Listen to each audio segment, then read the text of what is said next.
Hello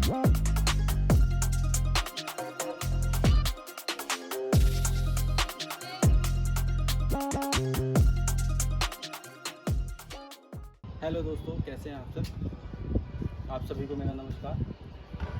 ये solar plant लगा हुआ है। यहाँ पे 3-3 किलोवाट के 2 सोलर प्लांट के सिस्टम लगे हुए हैं, सेपरेट सिस्टम लगे हुए हैं दो, क्योंकि यहाँ पे 3-3 किलोवाट के 2 इनके मीटर कनेक्शन थे लाइट के, तो उसी हिसाब से 3-3 किलोवाट के 2 सोलर सिस्टम सेपरेट लगाए गए हैं।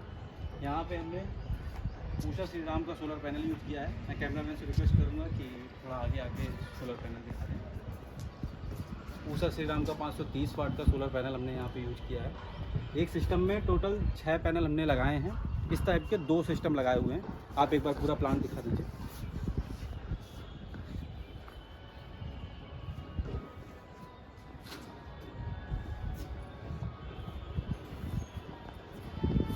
यहाँ पर उषा श्री राम का मोनो DCR पैनल लगा हुआ है, जो कि रूफटॉप सोलर सब्सिडी प्रोजेक्ट में यूज़ किया जाता है। DCR पैनल ही यूज़ किया जाता है।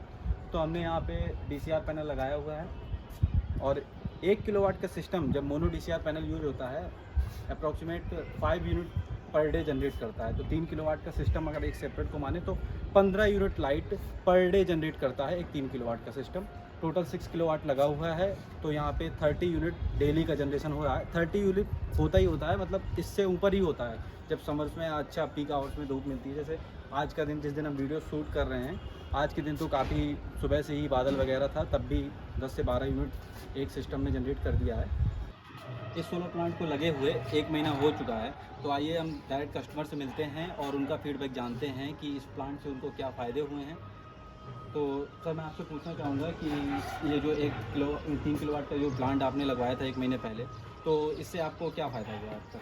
अभी तक तो हमारे यहाँ देखिए, जैसे जिस हिसाब से मतलब काम है, मतलब इलेक्ट्रिसिटी प्रोडक्शन का बात अगर की जाए तो ऑन एवरेज 15 यूनिट्स बन रही हैं। अभी जैसे 28 दिन हुए हैं, 400 यूनिट से ज़्यादा बन चुकी हैं।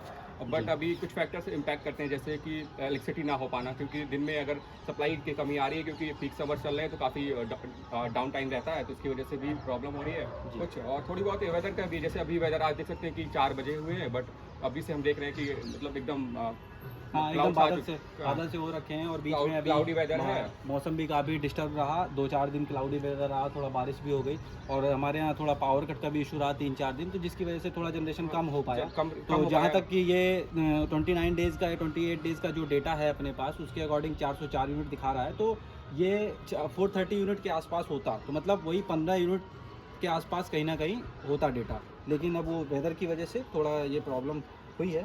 तो चलिए देखते हैं, आपको ऐप में दिखाते हैं। बीच में जो हमने बारिश का बोला और ये थोड़ा ख़राब वेदर का बोला, तो उसमें थोड़ा परफॉर्मेंस वहीं 15 यूनिट से थोड़ा कम हो जाती है। उसी वजह से ये 404 यूनिट है, जो कि आराम से 430 होना चाहिए था। तो ये इश्यूज़ तो थोड़े बहुत लगे ही रहते हैं। तो ऑन एन एवरेज अगर हम ये भी मान लें कि 404 यूनिट या 410 यूनिट 30 डेज़ में 410-15 यूनिट जनरेट करके दे रहा है, तो 3000 से ऊपर का आपका बचत हो जाता है, अगर आपका रेट 7.5 रुपये है। मोनो हाफ कट पैनल लगे हुए हैं, इसकी वजह से जनरेशन अच्छा है। जब वेदर कंडीशंस भी थोड़ा फेवर में नहीं होती, उसके बाद भी परफॉर्मेंस बहुत अच्छी निकल के आती है, क्योंकि मोनो पैनल्स में अपने आप वो एफिशिएंसी उसकी ज़्यादा होती है। अराउंड 21-22 के आसपास एफिशिएंसी होती है। पॉली पैनल्स की एफिशिएंसी 17 पॉइंट समथिंग होती है। तो इस वजह से मोनो पैनल्स में ये फ़ायदा हो जाता है। थोड़ा कॉस्ट बढ़ती है, लेकिन लॉन्ग टर्म बेनिफिट जब आप देखेंगे तो कॉस्ट बहुत ही नेग्लिजिबल हो जाती है। तो सर ने मोनो पैनल्स चूज़ करे थे, तो हमने यहाँ मोनो पैनल्स इंस्टॉल करे। अभी ये जो दूसरा 3 किलोवाट का सिस्टम है, ये इस प्लांट का जो रिज़ल्ट रहा, इसके बेसिस पे इनको लगवाना था कि यार अगर अच्छा परफॉर्मेंस देगा तो हम दूसरा भी एक सिस्टम लगवाएंगे। तो इसीलिए अभी ये 2-3 दिन पहले इंस्टॉल हुआ है। आज ही इसकी नेट मीटरिंग होके दूसरा जो प्लांट है ये आज ही शुरू हुआ है। सोलर प्लांट लगा के आप नेचर के भी रक्षक बन सकते हैं। जैसे कि देख रहे हैं आप, 3 किलोवाट का सिस्टम है, 30 डेज़ हुए हैं, और यहाँ पर आपने 22 ट्री प्लांट कर दिए हैं। मतलब इतना आपने इलेक्ट्रिसिटी जनरेट करी है जितना, मतलब 22 ट्री आपके प्लांट करने के बराबर है। ये आपने renewable source of energy use किया है और इतना इलेक्ट्रिसिटी जनरेट करी है। आपने यहाँ पे कोल सेव किया है, 0.16 टन कोल सेव कर दिया है आपने 404 यूनिट लाइट बना के। तो मतलब आपने नेचर के लिए कितनी हेल्प करी है। आपने फॉसिल फ्यूल्स का प्रिवेंशन किया है, और आपने यहाँ पे आप देखें CO2 प्रिवेंशन किया है। 0.23 टन आपने CO2 का प्रिवेंशन किया है। तो मतलब जो नेचर वाली बात है, तो आप नेचर को भी प्रिजर्व कर सकते हैं। तो ये रिन्यूएबल एनर्जी जो अनलिमिटेड सोर्स ऑफ एनर्जी है ना सन का, ये अपने नेचर को भी प्रिजर्व करता है। तो